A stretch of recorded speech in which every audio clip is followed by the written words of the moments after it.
আসসালামু আলাইকুম। আজকে আমরা তৈরি করব তেলডোবা পিঠা বা মালপোয়া পিঠা।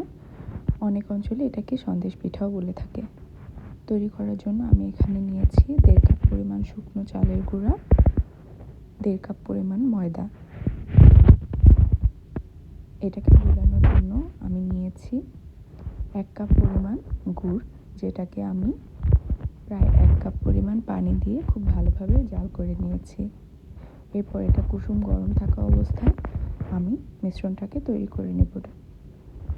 মিশ্রণটা এমনভাবে তৈরি করতে হবে, আমি দেখাচ্ছি। একটা আঙুল দিয়ে যখন আমি টান দিব তখন এটা যাতে পরিষ্কারভাবে উঠে আসে, এরকম করে এটাকে গুলে নিতে হবে।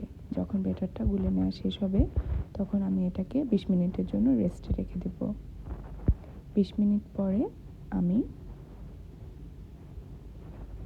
একটি পাত্রে তেল বসাবো এবং তেলটা যখন গরম হয়ে যাবে তখন আমি একটি গোল চামচের সাহায্যে 1 চামচ করে ব্যাটার তেলের মধ্যে দিয়ে দেব।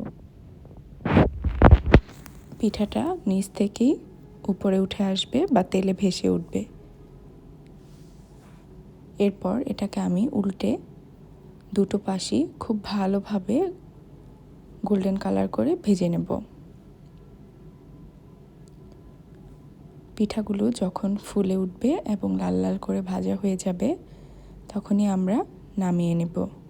আমি একে একে সবগুলো পিঠা একইভাবে তৈরি করে নেব। ব্যাস, তৈরি হয়ে গেল খুব সহজ মজাদার আমাদের মালপোয়া পিঠা বা তেলডোবা পিঠা। একবার হলেও বানিয়ে দেখবেন, আশা করছি ভালো লাগবে।